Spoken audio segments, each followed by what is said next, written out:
would you drink your own urine to survive? I think I would. I think I will at that point have lived a nice life. Would you ever drink somebody else's urine to survive? Oh, fudge.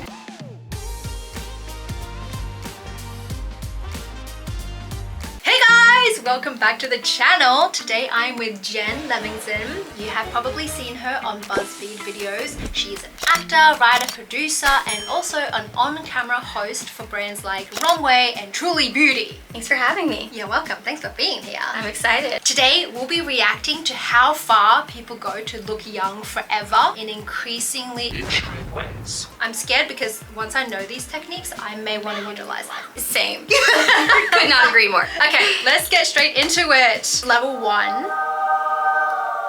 I love that. Oh. So did y'all know that you can get ptosis, which is eyelid drooping from botox, even if it's done by a neurologist? Oh, I didn't, but now I sure do. Droopy eye from Botox. I have had Botox and I have not had that happen before. Oh, I know. I think it's one of those extreme cases where they just hit the wrong muscle. Because I know about the bad side effects. The neurologist is probably just not very good at their job and hit the wrong muscle, and then of course it just activates the wrong muscles to like relax. And you probably don't realize until a few days later because it takes a few days to kick in. Right. You're stuck like that for 3 months. Yeah! That's terrible. So I'm not gonna lie, this video is making me so upset to put together. I appreciate everyone telling me that my mouth will be back to normal before I know it, but today is exactly 4 months since an injector hit my DLI instead of the DAO, and it caused me to have the most severe crooked smile. 4 months later, I am still very crooked. Not as bad as week 1 through 8, but I'm really getting nervous that this is just my mouth now. If any injectors out there want to hop in and duet or stitch this and reassure me that I'm not stuck like this forever, I would appreciate it. I just cannot believe that this is month 4. I actually follow her and she's an actor, so I feel bad that she has a droopy mouth. It doesn't look as bad as the eye. I feel like you could work through the mouth drooping. Yeah, it's almost like a character trait. Right. I think if it happened to me, it would scare me. Yeah. I'd be devastated if that happened to me. Same. I'd be on a riot. I'd be like, it would be time to murder and hurt. Yes, I would say. Like I've just never wanted to murder before, but maybe for this. Yeah, let me make your face look like mine. Yeah. Actually, that should be the punishment. Yeah, an eye for an eye. Yeah. A lip for a lip. Yeah, exactly. Okay, chills to my mind. Yep. Too much better. Can you lift your eyebrows?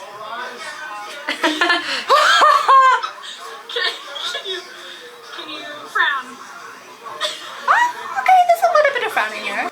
So many emotions. See, that one I almost am like, some people I know want their faces that frozen. I was like, we can't because we're actors. Yeah. You know, we can't have that happen. But unless we're just doing drama forever. That's true. We never have to really express emotion. Right. Like, have you seen the Killers of Flower Moon? No, I still have to see it. Sorry, Lily Gladstone. It was great acting. She was amazing in that role, but she had very little emoting. Oh. Yeah, so it's like, okay, if I had to play a role like that, but Botox. Yeah. Calm. Yeah. Really calm. Yeah. She's having a baby and she's just like, and like the nurses can't tell if she's pushing or not. Right. Her face looks the same. Are you pushing? I swear I am. They're like, are you happy about the baby? Yeah. And she's like, I'm so happy. Okay, this is Level level 2. 2. I'm scared. You gotta see this incredible transformation. You can see a beautiful older woman with a lot of sun damage, some wrinkles, and this is a phenol peel. This is a deep chemical peel that's been done for decades. You gotta be very careful when you have it done. If too much of the face is done at one time, you can get arrhythmias from it. And look at this transformation. Wow. You can only get a transformation like this from deep peels or from ablative lasers. We actually don't do it in my office because I'm worried about the arrhythmias. I don't even know what an arrhythmia is, but that scares me. I know because my dog Charlie has arrhythmia. It's like her heart doesn't beat at a regular rate sometimes. Wow. It's like skips a beat sometimes. Okay. To get that from a chemical peel does not seem worth the risk. I know. Is that a permanent? I think it's supposed to be. It's permanent damage to your heart. Doesn't seem worth it. But like, how does that happen? Are the chemicals just going so far in and into your bloodstream that That's it what I F's with assume. your heart? Yeah, these peels scare me because, I mean, to be out of commission for weeks to shed a layer of skin, there's got to be better technology. Or maybe just maintaining. Drinking Water?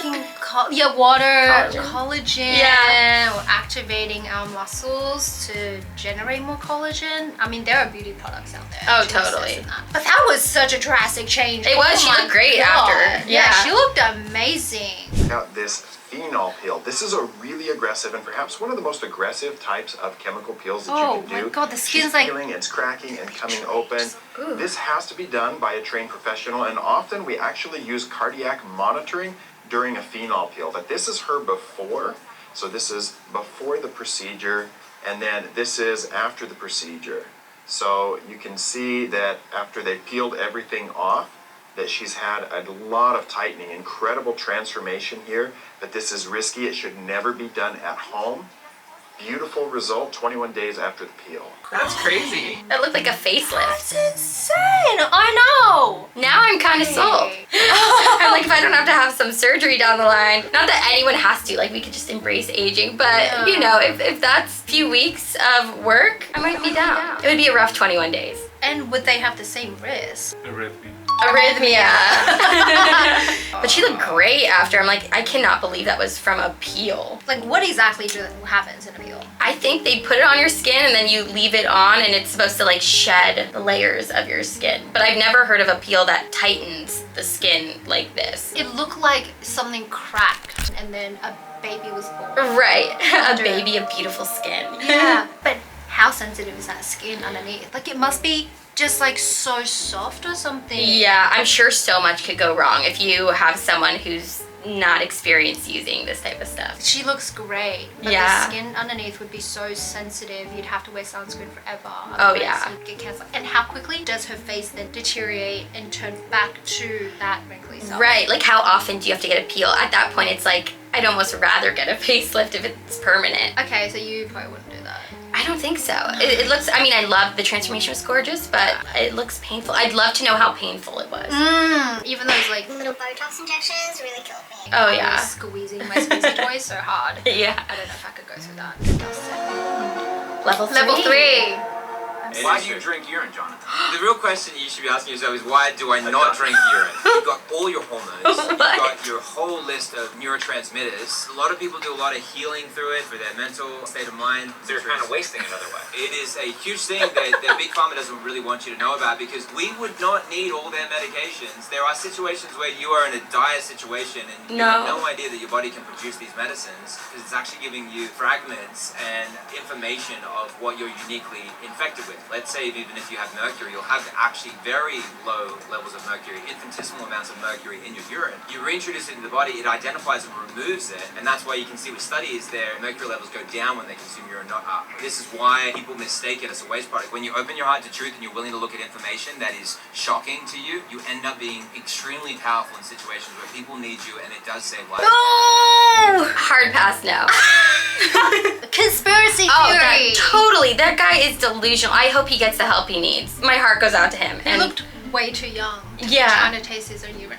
Okay, when I was in high school, I was also told this by our You were? neighbor. Yeah, my mom, she was really good friends with a neighbor. She was like drinking urine, like her technique. She had this book that she gave my mom about the benefits of drinking urine from this gentleman who was like, this is my secret to youthful skin, drinking urine.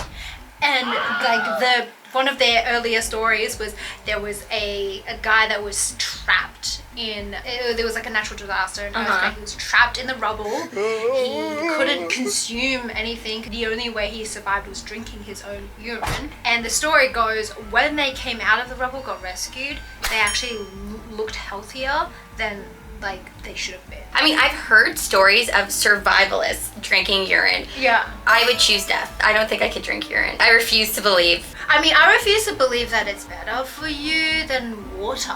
Right. Because that's how our body excretes waste. Yeah, and I was And going to toxins say, based on the in crap urine. I eat, You know what keeps me young? What? My fans. Yeah, so if you want to keep me young, make sure you like and subscribe to this channel. You guys gotta tell me, would you drink your own urine to stay young? Or in a situation where you're trapped in the rubble, would you drink your own urine to survive? I think I would. I think I will at that point have lived a nice life.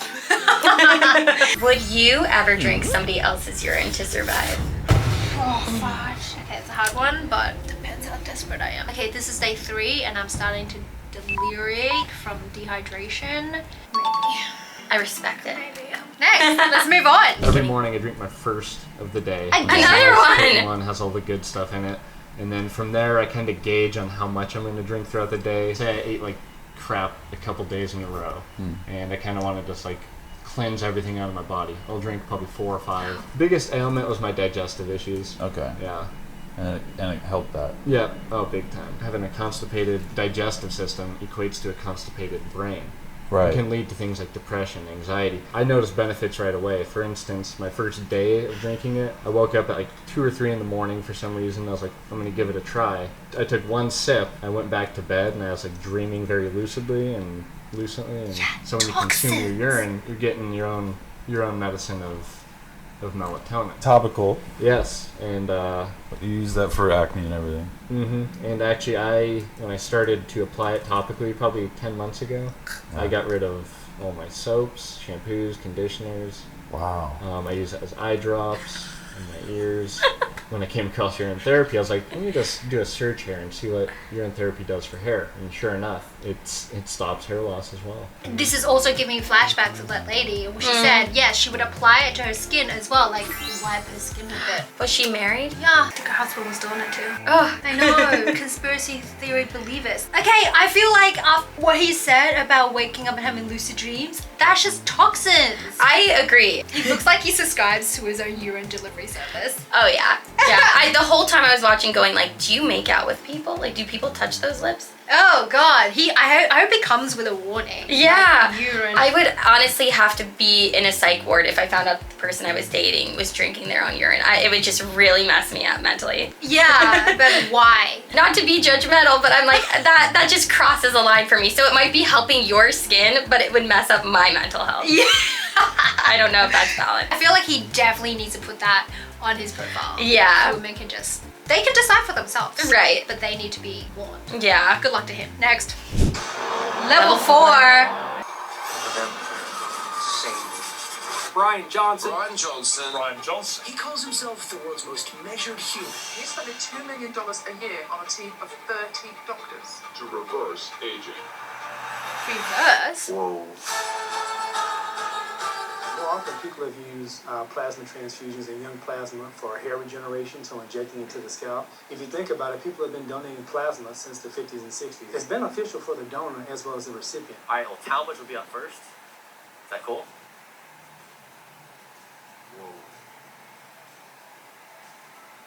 Whoa. 1 liter out, 1 liter in for me, 1 liter out for me, liter into Dad.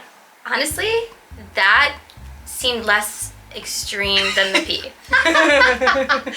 Because we've maybe been exposed to this right through movies. Yeah. And it feels like that's not so out of left field because we've definitely seen this in Star Wars or something. Totally. Yeah.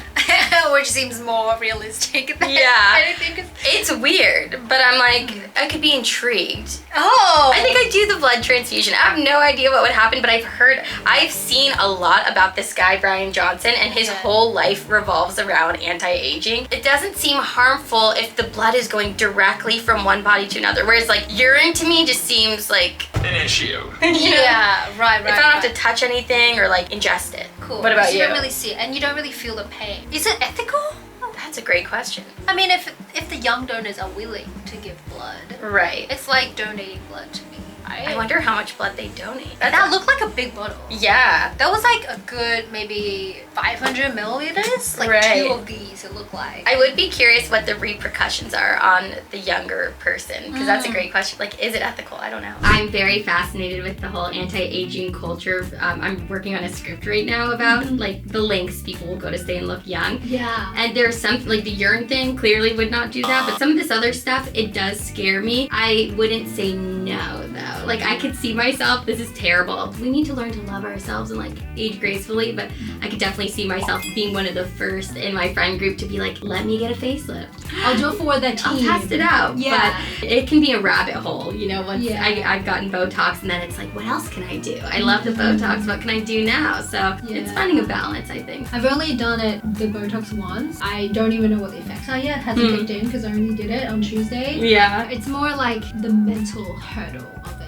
So I don't know if I would do it again. My mom, she has beautiful skin. She had Botox once and hated it, and I'm like, how? I want to, hopefully I get those genes. You will. Yeah. She's your mother. Right. I think so much of it is genetic and like Yeah. how you treat your body. So I should eat healthier. Yes, it's all preventative. I believe. Totally. I think the Asian culture really believes in prevention as Right. a way to stay youthful. Stereotypically known for not going in the sun and, you know, wearing those huge wide brim hats, which my dermatologist gave me and I have been wearing. I Yeah. love it so much. We take an umbrella with us because we really just want to hide from the sun, because sun, sugar, alcohol, they're all damaging to the skin. I also think we're in an industry that pushes aging, like staying young in our faces, and sometimes you have to take a step back and be like, you know, it's a gift to age. So many people don't get to, so the fact that we're aging is a good thing. Wow, that was so informative. I would love to know what you guys want us to react to next. I'd love to deep dive into another topic. Jen, to wrap up, I'd love to know what projects you have coming up. Yeah, so I wrote and produced an acne movie that you can watch on all VOD platforms. It's called Trust.